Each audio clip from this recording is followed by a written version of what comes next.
High Admiral Kira Vell stared at the tactical display with 4 of her 6 eyes. The battle was lost. She knew it. Her officers knew it.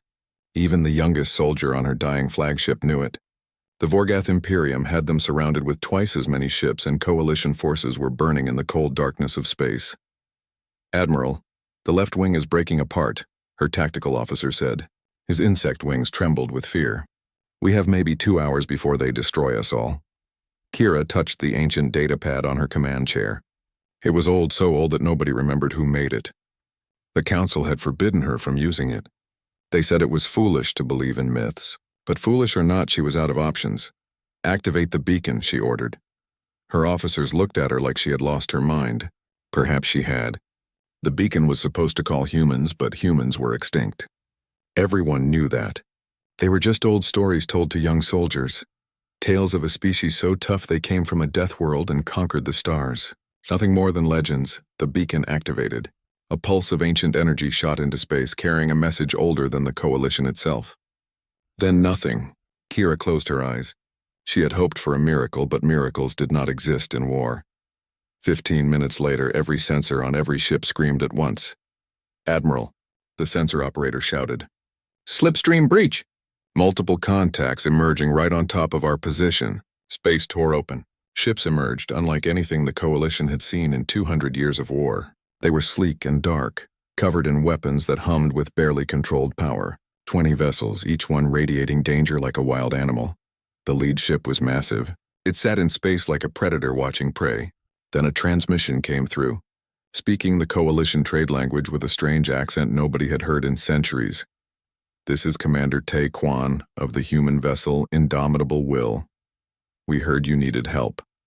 Silence filled the bridge, then chaos. Officers shouted in disbelief. Humans were real. They were here, and they had come to fight. Aboard the Indomitable Will, Commander Tay Quan sat in his command chair and studied the battlefield. He was 50 years old, scarred from 3 decades of fighting in humanity's secret colony wars. His face showed no emotion, but his dark eyes missed nothing. "Captain Jin, what do you see?" Tay asked. Jin Park stood beside him, younger but just as hard. "I see a lot of angry aliens trying to kill a lot of scared aliens," Jin said. "The ones in the triangle formation are the bad guys, right?" "The Vorgath," said Dr. Sol Hai from her station. She was the expedition's chief scientist and the only person on the ship who actually wanted to be here. "According to the database, they have been at war with the coalition for over 2 centuries. 200 years? Jin whistled. "No wonder everyone looks tired." Tay stood up. "Contact the coalition flagship. Tell them to pull their forces back behind our line. Then send a message to the Vorgath." "What message, sir?" the communications officer asked. "Tell them to leave or die." The Vorgath response came quickly. They sent 6 ships to probe the human vessels. It was a standard tactic, testing the newcomers to see what they could do. The Vorgath expected a fight. They got an execution. Captain Jin led the response personally. He took 5 combat shuttles loaded with Marines in powered armor. The armor was something the coalition had never imagined. Each suit turned a human into a 3-meter killing machine, wrapped in reactive plates and bristling with weapons. The engagement lasted 4 minutes.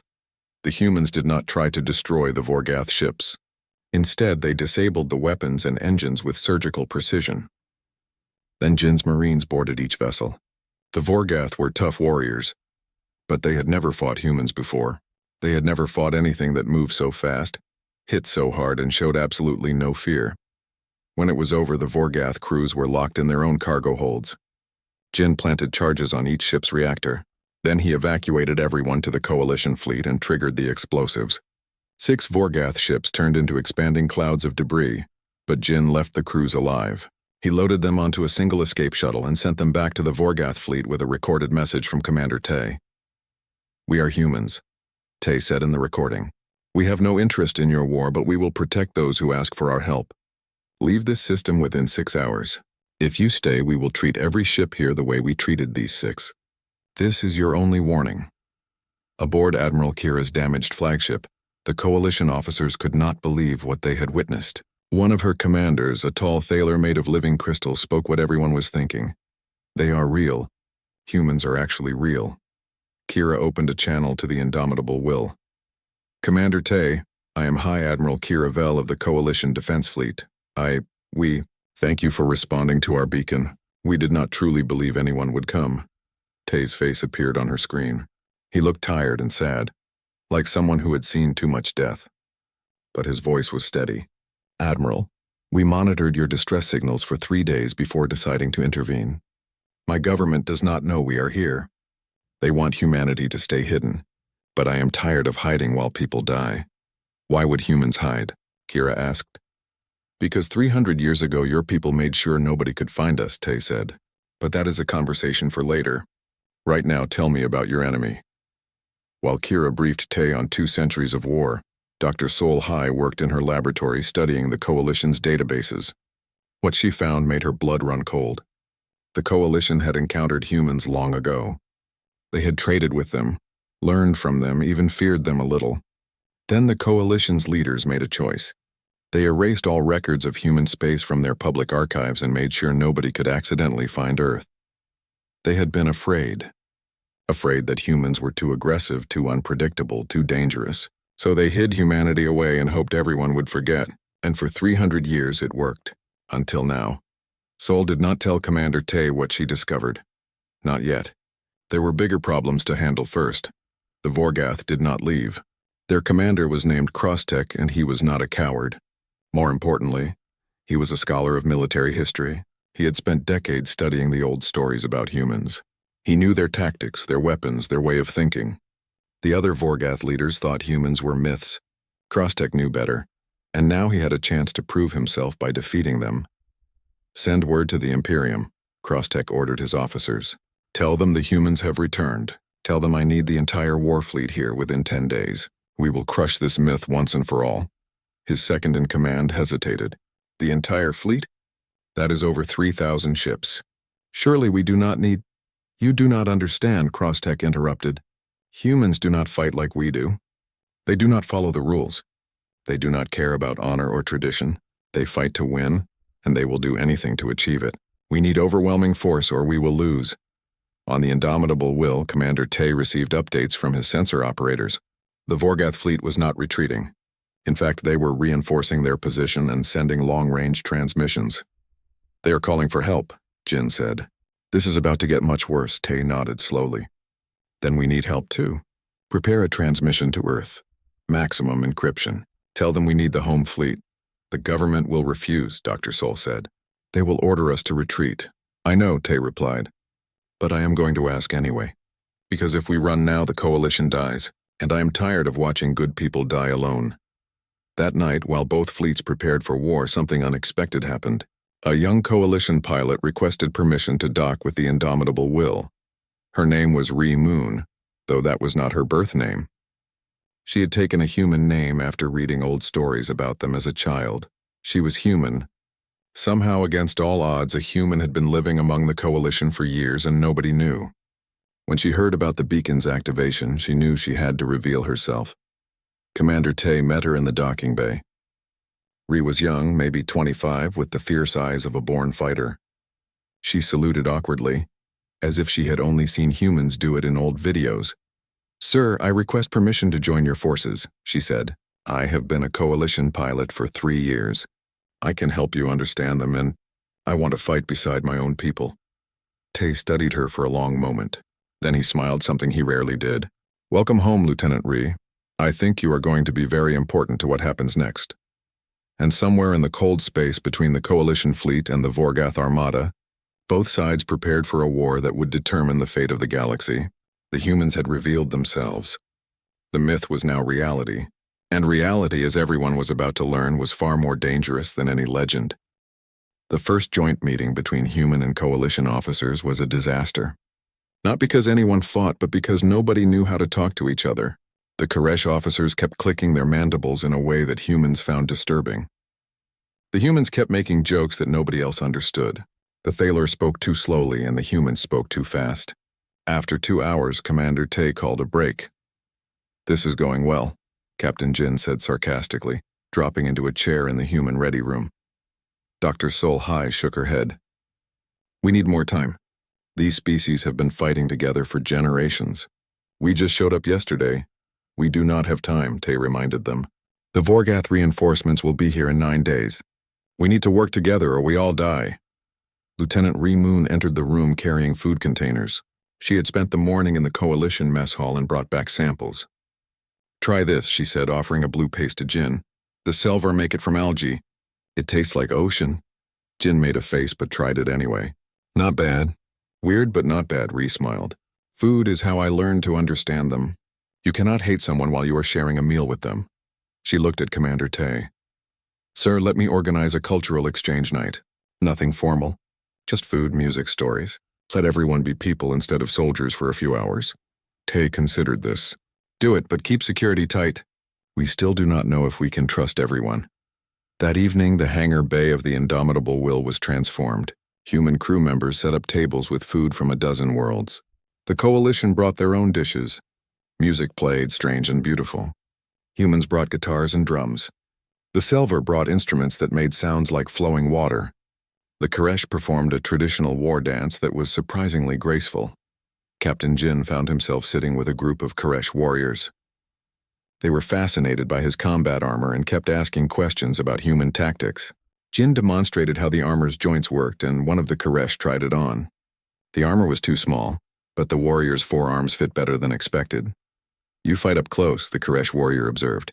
His name was Lixitar, and he was younger than Jin expected. We do too, but our weapons are not as good as yours. Then we will teach you, Jin said, and you can teach us how to move like you do. I watched your people fight. You are fast and flexible. We are strong and direct. Together we could be very dangerous. Lixitar's mandibles clicked in what Ree later explained was excitement. I would like that very much. Across the hangar, Dr. Sol was deep in conversation with a Thaler scientist named Qualseth. The Thalor was made of living crystal that glowed with soft blue light. Sol was explaining human biology and Qualseth was fascinated. You heal by regrowing damaged tissue? Qualseth asked in wonder. That is remarkable. We must repair our crystal structure, which takes much longer. If we could combine our technologies, perhaps we could help each other. I would love to try, Sol said. But tell me about your gravity manipulation technology. I have read the basic reports, but I do not understand how it works. Qualseth began explaining, using light patterns from his crystalline body to create diagrams in the air. Sol watched fascinated. This was what she had hoped for when she volunteered for the mission. Not war, but exchange. Not conquest, but cooperation. Commander Tay stood in the corner, watching everything. Admiral Kira joined him, her insect eyes taking in the scene. This is good, Kira said. I have never seen my people so relaxed around strangers. They are not strangers anymore, Tay replied. That is the point. Tell me something, Commander. Why did you really come? Your government did not send you. You came on your own. Why? Tay was quiet for a moment. Because I am tired of fighting alone. Humanity has been isolated for 300 years. We have grown cold and suspicious. We forgot how to be part of something bigger than ourselves. When I heard your distress call, I saw a chance to change that. Maybe I am a fool, but I would rather be a fool who tried than a coward who hid. Kira's mandibles clicked softly. You are not a fool, Commander. You are something we have needed for a very long time. You are hope. The next morning, training began. Captain Jin organized the Coalition soldiers into small mixed groups. Each group had humans, Koresh, Thaler, and Selvar. At first it was chaos. Nobody knew how to work with the others. Communication was difficult. Tactics clashed, but Jin was patient. He broke everything down into simple steps. He showed the Koresh how human armor worked and let them try it. He learned Koresh close combat techniques and incorporated them into human tactics. He had Thalor soldiers practice using their gravity powers to support human assaults. He taught Selvar engineers how to repair human equipment. After 3 days, something clicked. The mixed group started moving like units instead of collections of individuals. The Koresh learned to use human weapons. The humans learned to read Koresh body language. The Thaler gravity specialists created platforms that let human marines jump impossible distances. The Selvar engineers figured out how to boost human shields using Coalition power cells. Specialist Wu Day, the human chief engineer, worked 18-hour days in the workshops. He was short and stocky, always covered in grease and absolutely brilliant. He took apart Coalition technology and put it back together in ways that made alien engineers nervous. Can you really combine a plasma cannon with our railgun? A Selvar engineer asked nervously. Uday grinned. Only one way to find out. He activated the hybrid weapon. It fired a magnetically accelerated plasma bolt that punched through 3 test barriers before exploding. Yes, I can. But not everyone was happy about the human presence. Counselor Thren, a tall Thaler with dark crystal coloring, watched the training exercises with deep concern. He had been against activating the beacon from the beginning. Now his fears seemed to be coming true. They are too violent, he told Admiral Kira privately. Look at how they train our soldiers. Everything is about aggression, about hitting harder and faster. This is not the Coalition way. The Coalition way has been losing for 200 years, Kira replied bluntly. Maybe we need to try something different. And what happens after the war? Thren demanded. What happens when humans decide they should be in charge? We have read the old records. Humans are conquerors. They always have been. Commander Tay had been listening from the doorway. He entered without being invited. Counselor Thren, you are right to be concerned. History shows that humans can be dangerous. But history also shows that we can be loyal friends and fierce protectors. The question is not what we might become. The question is what you will let us be. Thren turned to face him. And what do you want to be, Commander? Partners, Tay said simply. Nothing more, nothing less. We want to stand beside you, not above you. But if you push us away because of fear, then you doom both of us. The Vorgath will not care about your principles when they are burning your worlds. The argument was interrupted by alarms. Sensors detected a Vorgath strike force attempting to bypass the defensive line. It was a small group, only 20 ships, but they were fast and heading for a Coalition colony world. Launch fighters, Admiral Kira ordered. All wings intercept course. Lieutenant Remoon ran to her fighter. Her squadron was mixed now, half human and half Coalition pilots. Her wingman was Lixtar, the young Koresh warrior. They had trained together for 3 days and learned to think like a team. The engagement was fierce. The Vorgath pilots were good, very good. They split Ree's squadron and tried to pick them off one by one. Ree's fighter took a direct hit that knocked out her shields. Another hit would kill her. Lixtar saw the danger. Without hesitating, he moved his fighter between Ree and the attacking Vorgath. The enemy fire hit his shields instead of her hull. His shields collapsed, but he bought Rye enough time to recover and destroy the attacker. Lixtar, your shields are gone. Ree shouted over the comm. Get back to the carrier. Not without you, the Kirish pilot replied. We fly together or not at all. Together they fought their way through the Vorgath strike force.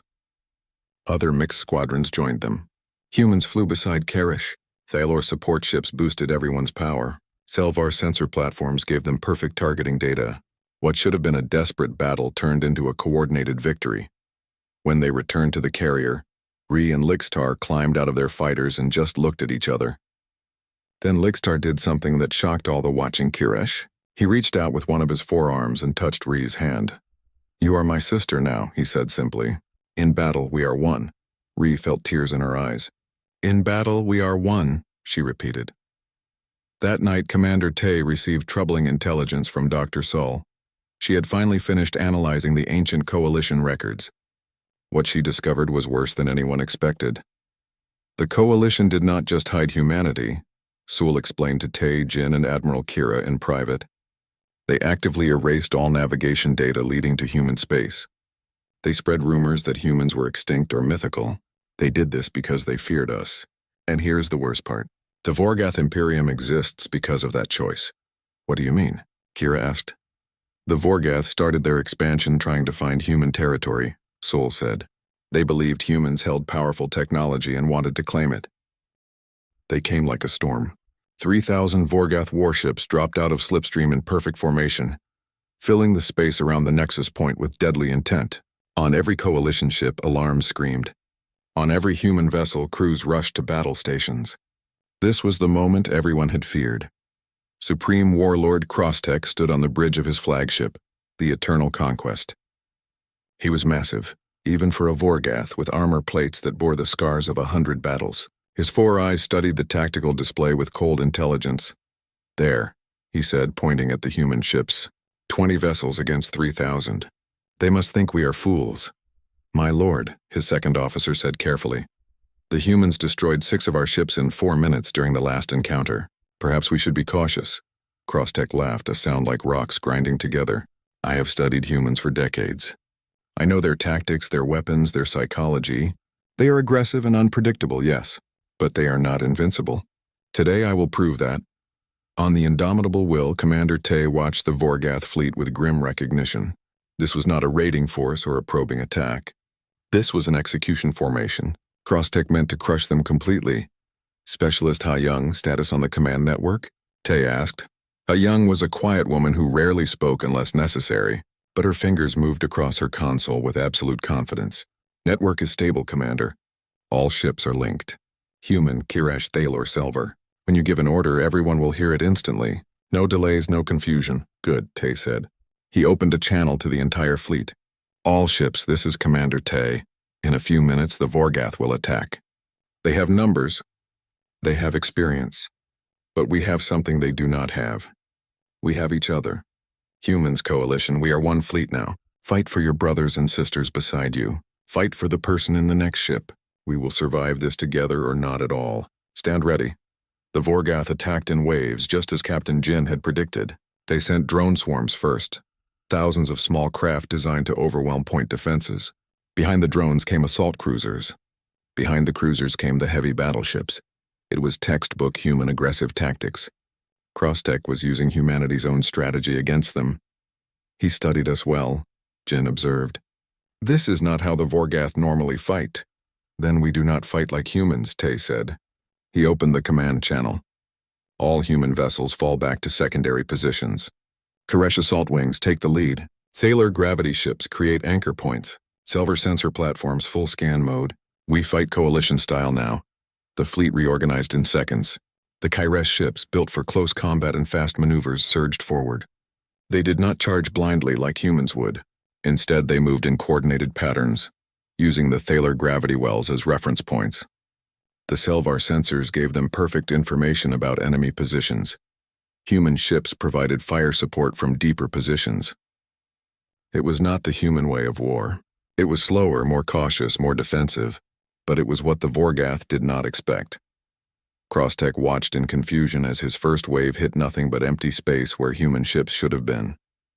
His drones wasted themselves against Thalor gravity barriers. His assault cruisers ran into Koresh close combat specialists who fought with techniques the Vorgath had never encountered.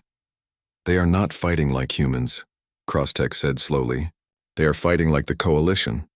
But with human weapons and coordination, his tactical officer added. My lord, our countermeasures are not working.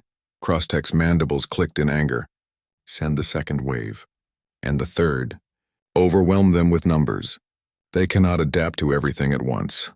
For 3 days, the battle raged. The Vorgath kept attacking. The Alliance fleet kept adapting. Human and coalition forces moved as one organism, covering each other's weaknesses and amplifying each other's strengths. When Kiresh ships ran low on ammunition, Selvar supply vessels rushed in to rearm them. When human shields failed, Thalor gravity generators provided cover. When sensors were blinded, human electronic warfare cleared the jamming. But the cost was terrible. Ships died on both sides. Good people burned in the cold of space. Lieutenant Remoon's fighter squadron was down to 3 craft from 12. She was exhausted, running on stimulants and willpower. Her wingman Lixtar flew beside her, his ship just as damaged. We need to fall back, Lixtar said over the comm. His voice sounded tired. We have been flying for 18 hours straight. After this patrol, Ree promised. Just one more sweep, then we rest. That was when the sensors screamed a warning. A Vorgath breakthrough force had slipped past the defensive line.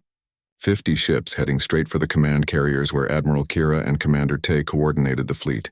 All squadrons intercept. The carrier's controller shouted. They are going for the flagships. Ree looked at her fuel gauge. Nearly empty. Her weapons were down to 10%. Her shields were failing. She should retreat. Any sane pilot would retreat. Lixtar, she said quietly. Remember what you told me? In battle, we are one. I remember. Then let us fly. The 3 fighters turned and accelerated toward the Vorgath breakthrough force. They were joined by other damaged craft from other squadrons. Humans, Kiresh, Thalor, Selvar. All of them should have been in repair bays. All of them chose to fight instead. The battle was desperate and chaotic. Ree's fighter was hit once, twice, 3 times. Her shields collapsed. Another hit would kill her. But she kept firing, kept flying, kept trusting that her wingman and her squadron would cover her. They bought the carriers 10 minutes. 10 minutes for Admiral Kira's ship to evacuate. 10 minutes for the defensive fleet to reposition. 10 minutes purchased with blood and courage. Rhee's fighter took a direct hit from a plasma cannon. The cockpit filled with smoke and alarms. She tried to eject, but the system was damaged. She was going to die here in the cold and dark, far from home. Then Lixtar's voice cut through the chaos. "Rhee, your escape pod is stuck." "I see it." "Get out of here," Rhee shouted. "Save yourself." "No, in battle we are one. I will not leave you." Lixtar's fighter pulled alongside Rhee's dying craft. He used his ship's manipulator arms to tear open her jammed escape pod hatch. The manual release finally worked, and Rhee was blasted free in a small survival pod just before her fighter exploded. Captain Jin led a combat assault team in powered armor through the debris field, searching for survivors. When they found Rhee's pod, she was barely conscious but alive. Jin personally carried her back to the carrier. On the third day of fighting, both fleets were exhausted. The Vorgath had lost a third of their ships. The Alliance fleet had lost half of theirs. The space around the Nexus point was filled with wreckage and bodies. It was a graveyard and nobody was winning. Supreme Warlord Crosstech finally admitted the truth. He could not win. Not like this. The humans and Coalition had become something he had not prepared for. They were not fighting as separate forces. They were truly unified, and that unity made them stronger than the sum of their parts. "Pull back," he ordered. "We regroup and resupply. Then we return with more ships." "My lord," his second officer said carefully. "Where will we get more ships? We brought everything we had." Crosstech smiled grimly. "Then we will build them. And while we do, I will study these new tactics. The humans taught the Coalition how to fight. Now I will learn from both of them. When I return, I will be ready."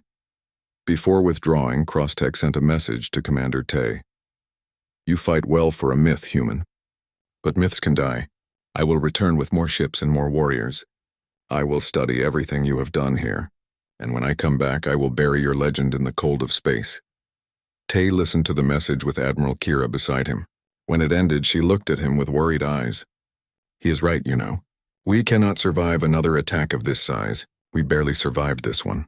"I know," Tay said quietly, "which is why I already sent a message to Earth requesting full military support." "The human home fleet. Our best ships and our best warriors, will they come?" Kira asked. "I do not know," Tay admitted.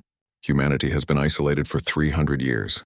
Many of our leaders want to stay hidden. They will argue that this is not our war, that we should let the galaxy solve its own problems. They will say I am a fool for getting involved." "And if they refuse?" Kira asked. Tay looked at the tactical display showing the damaged Alliance fleet. Human and Coalition ships mixed together, helping each other repair, rescuing each other's survivors, sharing resources, fighting together. "Then we fight anyway," Tay said, "because that is what you do for family. And like it or not, these people are our family now." In the medical bay, Lieutenant Remoon woke up with pain shooting through her body. Dr. Solhai was beside her immediately, checking her vital signs. "Easy, Rhee," Sul said gently. "You are safe. You are alive." "Lixtar?" Rhee asked hoarsely. "My wingman." "Is he?" "He is fine," Sul assured her. "He is actually waiting outside. He has been there for 6 hours, refusing to leave until you woke up." Rhee closed her eyes in relief. "Let him in, please." Lixtar entered, his insect wings folded tight with worry. When he saw Rhee was awake, his mandibles clicked in joy. "Sister," he said simply. "You live. Because of you," Rhee replied. "Thank you. We are one," Lixtar reminded her. "Always." 5 days had passed since the great battle. 5 days of repairing ships, treating wounded, and counting the dead. 5 days of waiting for Earth to respond. 5 days of wondering if they would face the next storm alone. Commander Tay sat in his quarters staring at the communication console. Still nothing from Earth. The silence was its own kind of answer. Dr. Solhai entered without knocking. She had that look on her face, the one that said she had discovered something terrible. "We need to talk," she said. "And you need to bring Captain Jin and Admiral Kira. What I found changes everything." 30 minutes later, they gathered in Tay's private conference room. Sol activated a holographic display showing ancient Coalition records. "I told you before that the Coalition hid humanity 300 years ago," Sol began.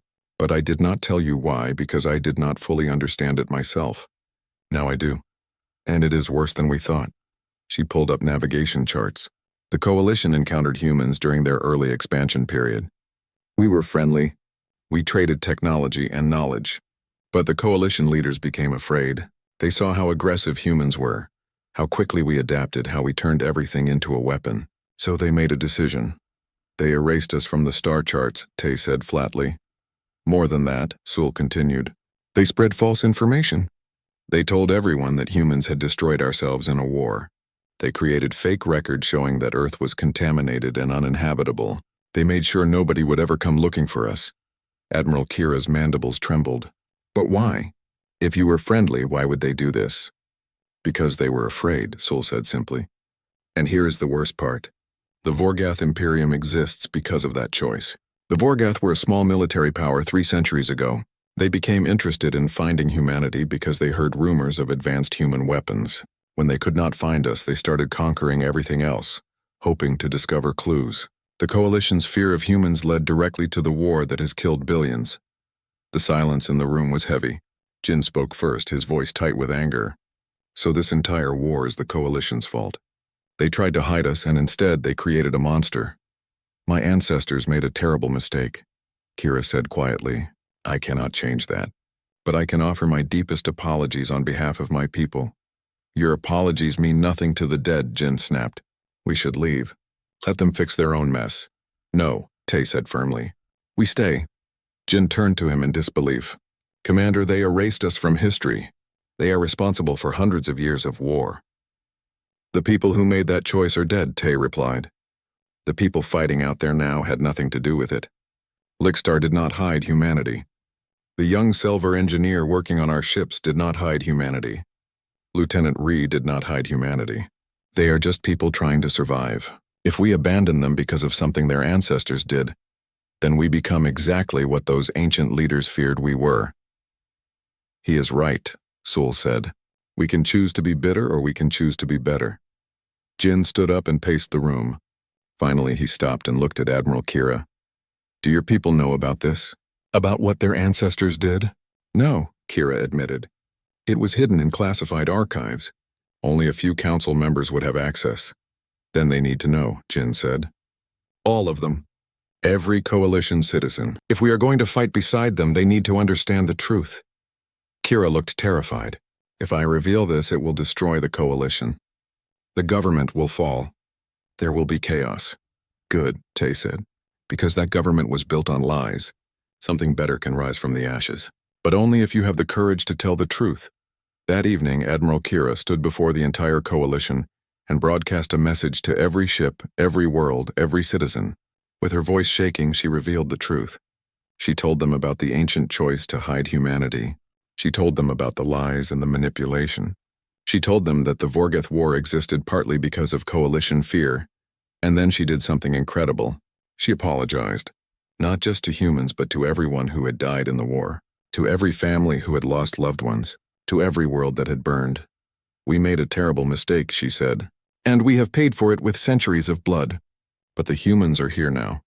Not because we deserve their help, but because they chose to help us anyway. They showed us what real strength looks like. It is not about weapons or ships. It is about standing beside those who need you, even when they have wronged you. I ask you all to remember this, to learn from it, and to build something better with the humans if they will still have us. The reaction across the Coalition was mixed. Some were angry at the revelation. Some called for Kira to be removed. But many, especially the young soldiers who had fought beside humans, understood.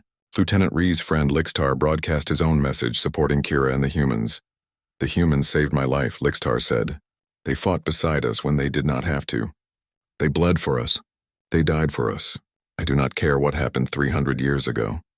I care about what happens now, and right now I stand with them. His message was shared across the fleet. Other soldiers added their voices. Humans and Coalition speaking together. What could have torn them apart instead brought them closer together. Finally, after 7 days of silence, Earth responded. The message arrived during the night shift.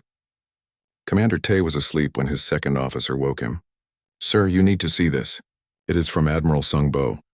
Tay pulled on his uniform and ran to the bridge. The message was waiting for him. Admiral Sung Bo's face filled the screen.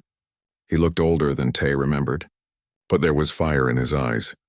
"Commander Tay, you magnificent fool," Sung said with a slight smile. "You have caused quite a debate here on Earth. The Council has been arguing for days about whether to help you or order you home. The vote was close, very close, but I finally convinced them." Tay held his breath. "I am bringing the home fleet," Sung continued. 200 ships. The best we have. We are also formally ending our isolation policy. Humanity will stand with the coalition, not as saviors or masters, but as partners. We will help them rebuild. We will share our technology. And we will fight beside them until this war is over. See you in 3 days, old friend. Try not to die before I get there." The message ended. Tay stood there for a long moment, then let out a breath he did not know he had been holding. They were not alone anymore. Earth was coming. He opened the ship-wide channel. "All hands, this is Commander Tay. The human home fleet is on its way. Admiral Sung Bo arrives in 3 days with 200 ships. We are not alone. Earth stands with us. Humanity stands with the coalition. Prepare to show our reinforcements what we have built here. Show them what unity looks like." The cheers could be heard throughout the ship. Humans and coalition crew members celebrated together. In the medical bay, Lieutenant Ree heard the news and started crying. Dr. Sol hugged her. "We are going to survive this," Sol whispered. "We are actually going to win." 3 days later, Space Tour opened and the human home fleet arrived. 200 ships, each one a masterpiece of human engineering. At their head was Admiral Sung Bo's flagship, the Eternal Vigilance. It was twice the size of the Indomitable Will and carried enough firepower to destroy a small moon. But more important than the ships was what they represented. Earth had chosen to stand with the galaxy.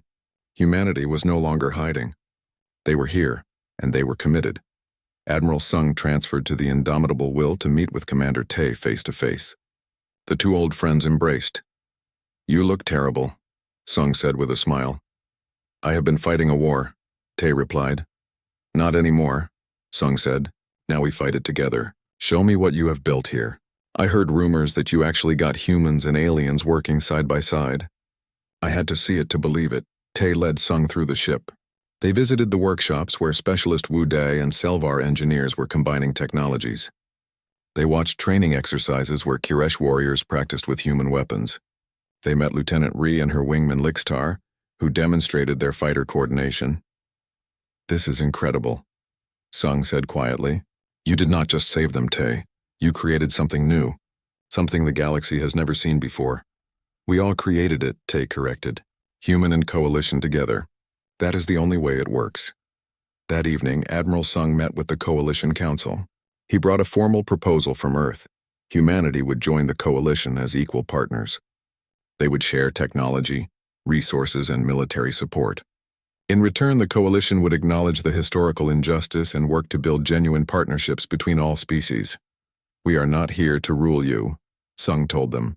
"We are not here to save you. We are here to stand beside you, to fight with you, to build a future together. That is what humanity offers. Partnership, not domination." The Council voted unanimously to accept.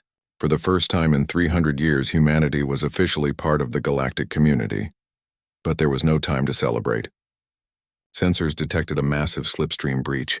Supreme Warlord Crosstech had returned, and he brought even more ships than before. 5,000 vessels this time, including the entire Vorgath reserve fleet. He came back fast, Captain Jin observed. The final battle began at dawn. 5,000 Vorgath ships against 500 Allied vessels. The odds were terrible, but nobody on the Allied side talked about retreat. They had come too far, lost too much. This was where they would stand. Commander Yun Na stood beside Admiral Sung on the bridge of the Eternal Vigilance. She had been studying Vorgath tactics for 3 days straight, barely sleeping. Now she saw the pattern clearly. "He will attack in phases," Yun explained. "First with drones and light ships, then cruisers, then battleships. He wants to wear us down slowly. He thinks we will panic and break formation. Then we do not give him what he expects," Sung replied. "What do you recommend?" Yun smiled. It was not a nice smile. "We make him think he is winning. We let him commit everything. And then we spring the trap." The Vorgath attacked exactly as Yun predicted. Wave after wave of ships crashed against the Allied defensive line. The Alliance fought back but seemed to be struggling. Ships took damage. Formations looked ragged. Some vessels even appeared to retreat in panic. Supreme Warlord Crosstech watched from his flagship with growing confidence. The alliance was breaking. The numbers were simply too much for them. In a few more hours, he would achieve total victory. "Send in the reserve fleet," he ordered. "Finish them." His second officer hesitated. "My lord, should we not keep some ships in reserve? What if this is a trap?" "It is not a trap," Crosstech said confidently. "They are simply losing. Send everything. I want total victory." The Vorgath committed their entire fleet. 5,000 ships all focused on destroying the alliance. They pushed forward aggressively, sensing victory. And then everything changed. The retreating Allied ships suddenly stopped and turned. Their weapons, which had seemed damaged, came fully online. The ragged formations snapped into perfect coordination. And hidden weapons platforms, seated throughout the battlefield over the past week, activated all at once. It was a trap. The entire battle had been carefully choreographed to make Crosstech commit everything. And now he had nowhere to retreat. "All ships execute final maneuver," Admiral Sung ordered. The Alliance fleet moved as one perfect machine. Human ships provided overwhelming firepower. Thaler gravity wells trapped Vorgath formations in place. Koresh assault ships tore through enemy lines. Selvar sensor platforms gave everyone perfect targeting data. Every species contributed. Every ship mattered. Lieutenant Ree Moon led her mixed squadron into the heart of the Vorgath fleet. Her wingman Lixtar flew beside her. Their movements so synchronized they looked like one fighter with two bodies. "Targeting the command carrier," Ree said calmly. "All wings follow my lead." 20 fighters, human and coalition mixed, followed her through impossible maneuvers. They danced between capital ships, dodged point defense fire, and stayed alive through pure skill and trust. They reached the Vorgath flagship and delivered their payload perfectly. Not to destroy it, but to disable its communications. Without communications, Crosstech could not coordinate his fleet. His ships began fighting as individuals instead of a unified force. And against the perfectly coordinated alliance, individual ships did not stand a chance. Captain Jin led boarding actions against key Vorgath vessels. His teams were mixed now, humans in powered armor working alongside Koresh warriors. They moved through enemy ships like a storm, disabling weapons and capturing crew. "Remember," Jin ordered his troops, "disable, do not kill. These soldiers are not our enemy. Their leader is." It was a strange kind of battle. The alliance was winning, but they were trying to minimize casualties on both sides. They wanted victory, not genocide. They wanted to end the war, not create more hatred. Specialist Wu Dai and his team of engineers worked frantically to deploy special devices throughout the battlefield. These devices, a combination of human and Thaler technology, created massive gravitational fields that could trap ships without destroying them. Hundreds of Vorgath vessels found themselves caught, unable to move or fight, but also unharmed. The battle raged for 6 hours. Slowly, inevitably, the Vorgath fleet was dismantled. Not destroyed, but disabled, captured, neutralized. It was the most precise military victory in galactic history. Finally, only one Vorgath ship remained active. The Eternal Conquest, flagship of Supreme Warlord Crosstech. He was surrounded, his fleet disabled or captured, his communications down. But he refused to surrender. Commander Tay opened a direct channel to Crosstech's ship. "Warlord, this is Commander Tay Quan of the human vessel Indomitable Will. Your fleet is defeated. Your war is over. Surrender and we will treat your people with honor." Crosstech's voice came back, filled with rage and confusion. How did you defeat me?" "I studied you. I prepared for everything." "You studied humans," Tay replied. "But we are not fighting as humans anymore. We are fighting as an alliance. You cannot prepare for that because you have never understood it. You fight for conquest. We fight for each other. That is the difference." There was a long silence. Then Crosstech spoke again, his voice quieter. "I have studied warfare for 60 years. I have won 1,000 battles. And today I learned that I understood nothing. You do not fight like warriors. You fight like family." "Yes," Tay said simply. "Will you surrender?" Crosstech was silent for another moment. Then slowly his ship's weapons powered down. "I surrender. Not because I am a coward, but because I have been defeated by something greater than military power. I surrender to your unity." Throughout the Allied fleet, cheers erupted.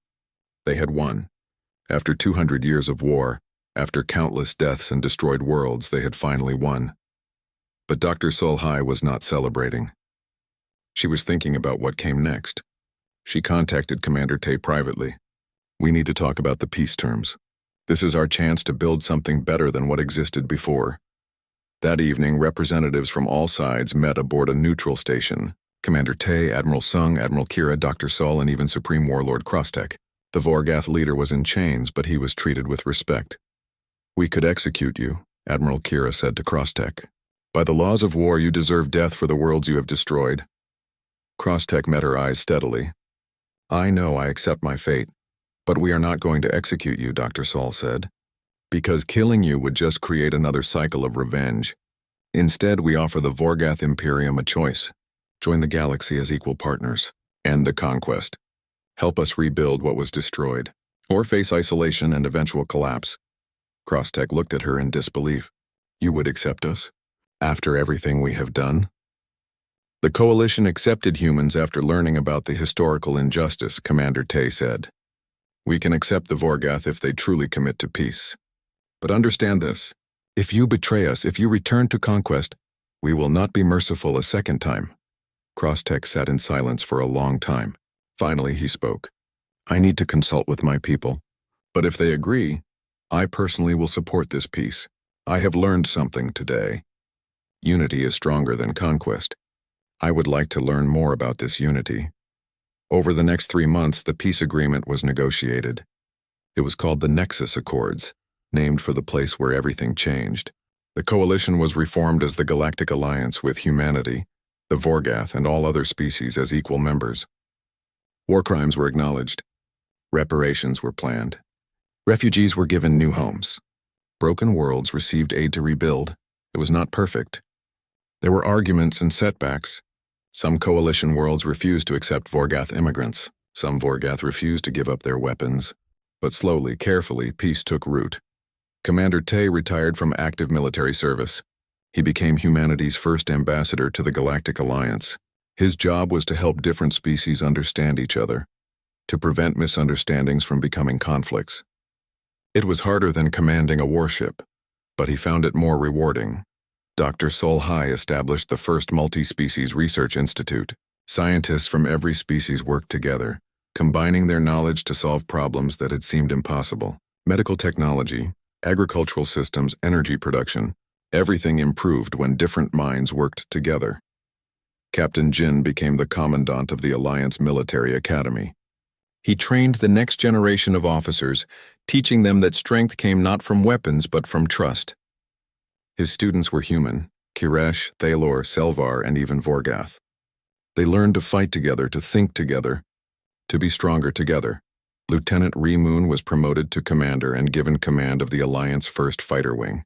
It was the most elite squadron in the galaxy, composed of the best pilots from every species. Her second in command was her old wingman Lixtar, now a decorated war hero. They flew together still, because some bonds could not be broken. Specialist Ha Young became the Alliance's chief communications director. Her network, which had connected 5 species in battle, now connected dozens of worlds in peace. Every message, every transmission, every conversation passed through systems she designed. She made the galaxy smaller and brought people closer together. Specialist Wu Dai opened a civilian engineering firm that specialized in combining different species technologies. His inventions revolutionized transportation, construction, and daily life. He was happy, covered in grease, solving impossible problems with impossible solutions.